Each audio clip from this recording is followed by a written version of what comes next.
Welcome back to Overtime Heroics. I'm Mason Shatwell and I'm down here at Manchester Top Team. And first off, joining me, Lewis McGrillen. How you doing, mate? Doing good, mate. How are you?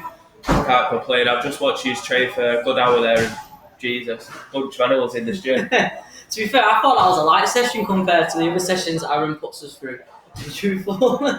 Well, all the guys there looked like they were putting the effort in. But before we start on anything else, I'm going to jump straight into it. A couple of weeks ago, Celtic Gladiator. Yeah. Talk to me about your win.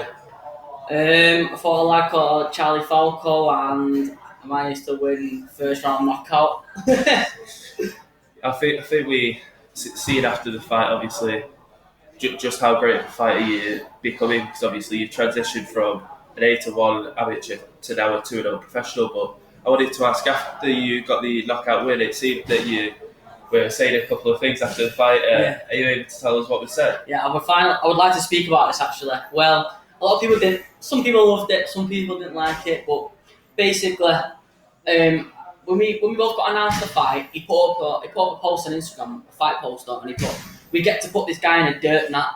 A dirt nut basically means he's going to kill me." So when I knocked him out, I leant over and I went, dirt nut, who's in the dirt nut now? And then it didn't do its justice a little bit. I had to cut the celebration out. How was you feeling leading up to that fight? I felt great. The camp was mint. Everything was, even my weight cut was mint. Best weight cut I've had in ages. And finally, not just like becoming like a professional fighter and like fighting like a pro.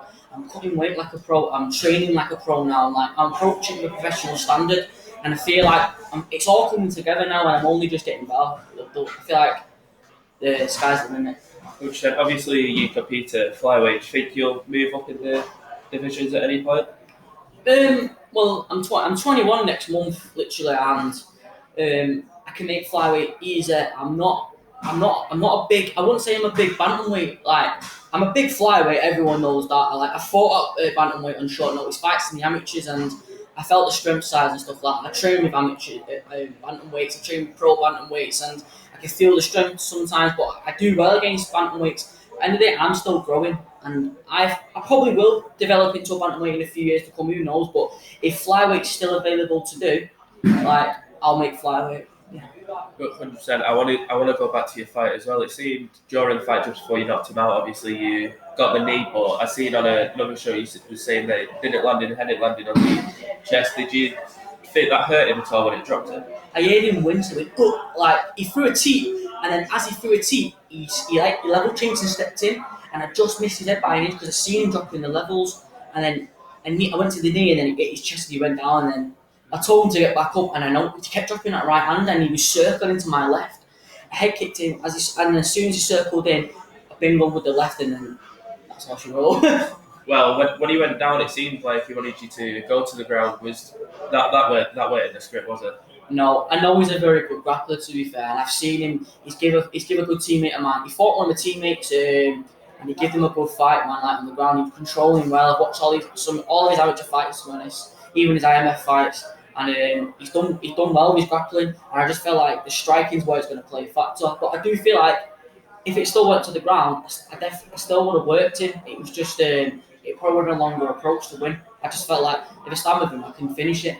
So. And the people want knockouts, don't they? People want knockouts, so that's what I celebrate. 100%, it's a fan favourite, a knockout. But I was looking at a couple of your fights last night. On one on Cage Steel, you won by submission, so we know you can do it on the ground, but I take it you prefer to keep it standing.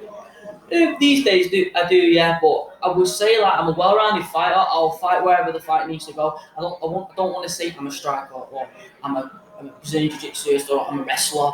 I'm an MMA fighter. I do it all. If you watch all my fights, even my first professional fight, I took his back, controlled him. Obviously, the finish wasn't the best. Like the guy quit. But if you watch all my other amateur fights, you see like rear naked choke, control, ground and pound, pin and punch, strike to wrestle. I've done it all really.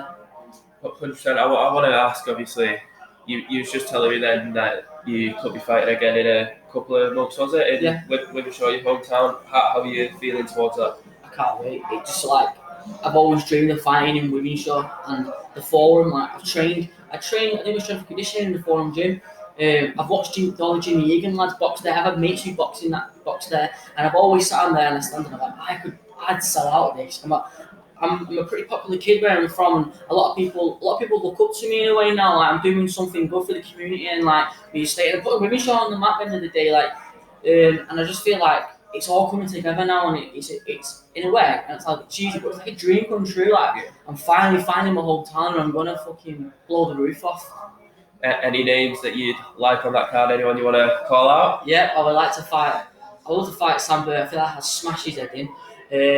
I feel like Jamie Kelly's just got an overhand. He's only in Rochdale. Rochdale versus Winshaw. Let's have it if you want smoke. Kieran Mulholland, I'd love to fight him. He probably would because he's game. Out of all them three, he's game. And let's see if he wants to take it. But if he wants it, then he can have it. He's just a big dummy, innit? He'll just walk forward and take shots. Do you see any of those fights coming out the first round? I feel like two of them won't last in the first round. I feel like some of them will quit. I feel like I'd break some of them. I felt the only person who would give me a decent fight was Kieran Mulholland because he's just a big dummy. But I still feel like I'd smash his head in as well, just like everyone else on the roster coming up. As you mentioned about putting Winshaw on the map, obviously they've got a decent array of stars from all different walks of the sports. Obviously Marcus Rashford, and as you mentioned, Jimmy Egan's boxing gym, got some great boxes in there. Do you think you're going to be the first big MMA star out of Winshaw? 100%. I would say I'm the only one, but there's a few lads now who's getting into MMA. I've got a few mates getting in it. Like probably just like seeing what I'm doing, my craft, and they think that's good. That will have a go. Because at the end of the day, in Winshaw, we're either a footballer or a fighter. There's so many fighters in Winshaw, and I'm like, I feel like I stand out a little bit different. I'm an MMA fighter. I'm not a Muay Thai fighter. I'm not a boxer. I'm an MMA fighter, and I feel like the UFC is exploding off the roof now. People love it, and people see me even when I'm doing my miles, running down the estate, and I'm getting my miles in. And people beeping at me, man, shouting at me, saying, "Come on, McGrillen," and stuff like that. Even the support, it just means a lot, and I feel like me finally is going to showcase my skills in the forum. It's going to be a dream come true. 100%. Well, I know you've just finished training, so I'll wrap it up there. But one last thing, is there any message for the people of Winshaw that are going to be supporting you all the way? Yeah, I just want to say I love you, man, and the support means so much. We're going to blow the roof off, and we're going to win. I'm jumping in the crowd to you, and you better have like a bit of food after for me as a bit of a present in it. 100%. Well, Lewis, it's been a pleasure, mate. Thank you. Thank you.